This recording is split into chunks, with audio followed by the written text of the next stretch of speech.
My name is Richard Patrick. I'm from the band Filter, and I make these. Awesome. Right here. Okay, so the new album is The Trouble with Angels, and it's the debut for Rocket Science Ventures. What brought you to this label for the album? Well, partly one of the many reasons. They have great divisions, and they're really an artist-oriented label, and their forte is dealing with bands that have been around a little while. And but this is kind of why I wanted to do it, because the packaging on their records is insane. And we worked for about 3 months on this design to have this very symbolic record concept, which is The Trouble with Angels. And it's just, there's a philosophical debate going on that's been going on for a couple thousand years about whether or not religion and science can coexist. And I just think that if you're going to make a record, you might want to have something to say, you know. And so, you know, the angel pops up, and is she treading on Galileo's scientific notation, or is she drowning in it? You don't know. So, you know, and there's all sorts of symbolic, like we always have numbers on our earlier records, and M400 means this is the 400th anniversary of the Catholic Church jailing Galileo because he said that the sun does not revolve around planet Earth revolves around the sun. And they put him in jail for about 9 years. So it was a house arrest, but still, it's arrest nonetheless. That's actually very cool. I never realized that. That kind of makes sense now. I think about the record and the artwork. That yeah, totally and there's all sense, kinds, really. like, you know, Deborah Norcross made this. Yes. So this is it. This is the deluxe version of the record. There's 10 songs on this CD. Then there's the bonus tracks, yes, which is another 5 songs. One's a remix, so it's actually 4 totally new songs and 1 remix.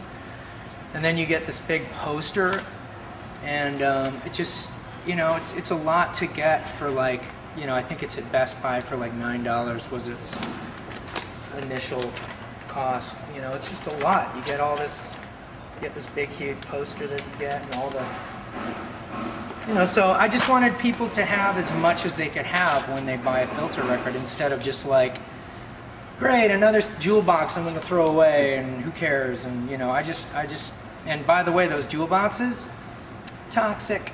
So, you know, it's bad for the environment. There's a whole list of reasons why we went with this package, and that was one of the things. But I love, like, for instance, Alicia came up with the video, and she's like the web lady.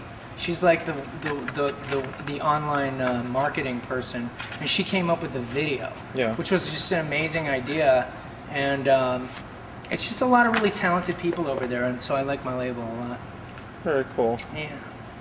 So far, the album's getting lots of positive responses and reviews. One thing being noted, that the sound feels more like a combination of the first 3 records combined in terms of its heaviness, whereas I feel tracking-wise, it reminds me a lot of Title of Record, in the sense that, right, you have it's front-loaded with heavier songs, and you have a softer song, and everything else for the rest of the record has like these build-ups to every song, yeah, until the way even it ends.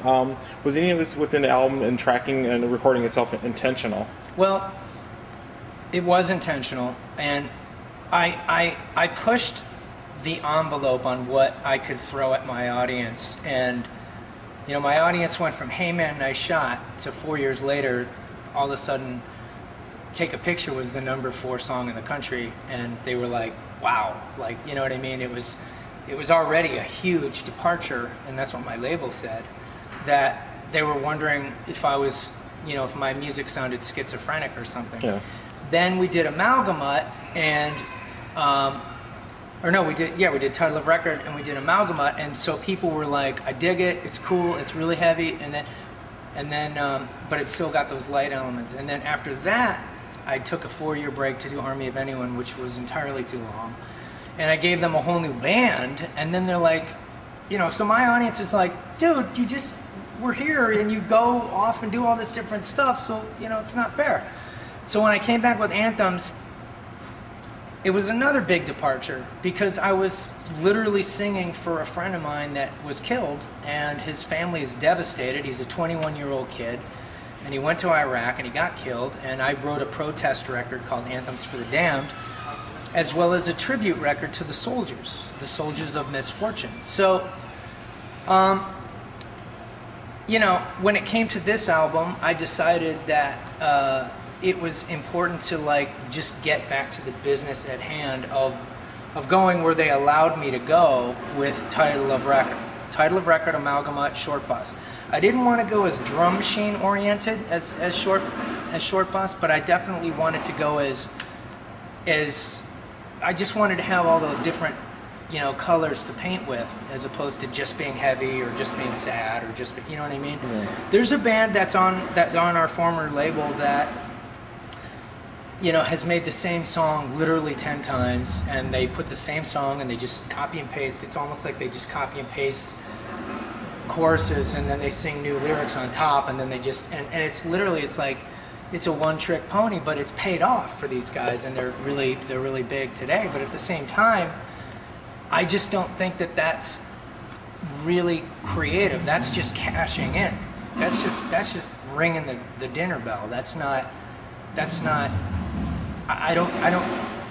For me, I think it's important to explore your creativity and to experiment with sound, and because the audience liked Short Bus so much and also liked title of record, I felt like, okay, I know my boundaries. I'm going to stay within those boundaries and come up with Trouble with Angels. And Trouble with Angels is like the perfect follow-up to Amalgamut. It's not a follow-up to the tribute record, Anthems for the Damned. It's a follow-up to the early stuff. This is picks up where everything left off on the earlier sound. I'll agree with that. How long did the album take to come together, from the writing process to the final product? Mitch Marlowe and I and John Spiker and Mika had started working on ideas, and I want to say early 2009, April.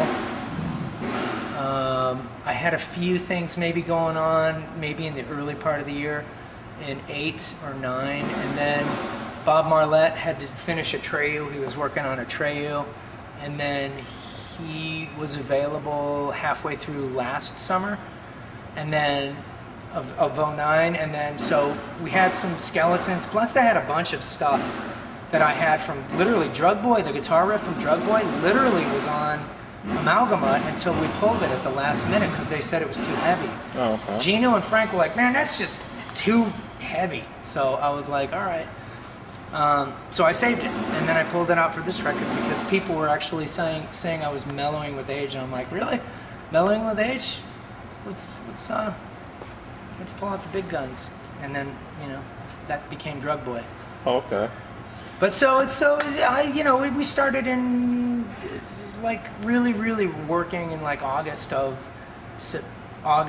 09, and then 2010 we finished it in March, and then we mastered it in maybe May or June, and then the record company had it for a couple of months, and here it is. It's out. Indeed. As you brought up the deluxe edition, having the 5 bonus tracks forward, which were recorded during the session, was there any particular reason why these songs didn't make the album? Well, we were totally in love with these songs. It wasn't like, oh, we're gonna throw some crap out to make a bonus track. It was like, do we make a CD that's gonna cost this much and put 16 tracks on one CD? First off, there wasn't a large amount of time. And then there's what I called the hyperactive disorder of the country. After 10 songs, I don't know about you, but when I get into song 11 or 12 or 13, I'm spent. I'm done. I don't need to hear an hour and a half of music. I'm kind of done. So what we did was, Drowning was a hugely important song. My Life Before was a hugely important song. Shot from the Sun was written by the new bandmates, Rob Patterson and Phil Buckman and Mika. Actually, not Mika. Mika, that's the only song that he didn't play on, drum-wise. Plume was the song that I wrote it's about the Iraq War from Saddam Hussein's perspective, and just like what he must have been thinking, like not good or bad, but just like what he was thinking about losing his kingdom and all his wealth and power. But each song was really, really like, we were like, dude, if we're gonna do the bonus track and we're gonna give him some, like, I was like, are you sure you want to give that away? Because I mean, Drowning is a single. I mean, that's, to me, that's like, but we just realized that like this is essentially almost a double record, because we were like, if you want more Filter, then we'll give it to you, but we're not gonna charge you double record prices. We're just gonna make it, have a remix on it and put, you know, the 4 songs on it, and it worked out perfectly. I couldn't be more happy with the bonus track. And honestly, I mean, it's just the completion of the record to me. I mean, 10 songs. When I hear just the 10 songs, I'm like, wow, there's so much more to the record than that. So I really strongly like stand behind our bonus material, because it's not just throwaway shit that we're trying to. It's like having like a whole other bonus EP for free almost when you buy the deluxe edition. Yeah, I mean, this thing is only $9 right now at Best Buy, so you're getting.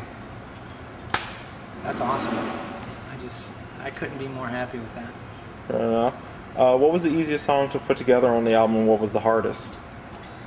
I think the easiest song was it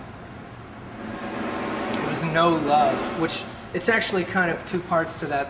When we had No Love, Mitch Marlowe and I couldn't figure out where we were going to put some kind of a bridge or some kind of a chorus. We walked into Bob's studio and I said, this is a really good song, I just have no idea how to get to the chorus, or what now is called the tag, the big heavy riff part. And Bob was like, you need a pre-chorus, you need a chorus, you need a chorus A and a chorus B, and then you go into a tag. And I'm like, what are you talking about? Grabbed an acoustic guitar and just worked something out, and then like sang a melody over it, and he goes, there, we're done. And I'm like, oh my God. It took us like a year to like, I mean, we were messing around with that song for so long. It was so problematic. But Bob Marlette, I mean, he's literally, like, I can't thank Bob enough for, to me, he's like the other member of Filter that like I've been missing for all these years. Because some people just don't get like what to do. And he knows how to finish music. He knows how to finish songs and make them complete. And that's why it worked out so well. So that was actually the hardest and the easiest song to write. Okay. What is your favorite track on the album, and what is your favorite track on the album to perform live? My favorite track on the album is Drug Boy, like as far as like just its pure aggression, and it's probably the funnest to sing. You know, I get to just totally scream and tap into my earlier self, and my earlier self was just so punk rock. And I'm not talking about like, nothing against Green Day and everything, but or Blink 182, but I'm not talking about their kind of punk rock. I'm talking about like the Clash, the Sex Pistols. You know, I'm talking about, you know, fighting the man and being one with anarchy. And so Drug Boy to me is like the ultimate kind of punk rock, bringing up just totally insane points in my life, which were actually really good. And I happened to be on drugs and I happened to be crazy, but like they were actually amazing, wonderful moments. I used to climb bridges, get into these like situations. We broke into an abandoned jail and like went to the basement of this creepy jail that had been shut down for like shut down in like the late 70s. And we went into the basement and we were tripping on drugs, and we were just looking at all the files and going through all the and just a whole seedy, disenfranchised group of folks that I would hang out with that were just really punk rock. Like they literally had fallen through the cracks. They weren't, it wasn't about like, my mom and dad make me so upset. It wasn't like that. It was like we don't even fucking care. Like we're almost homeless, that kind of thing. So Drug Boy is the ultimate kind of finger to the world. Fair enough.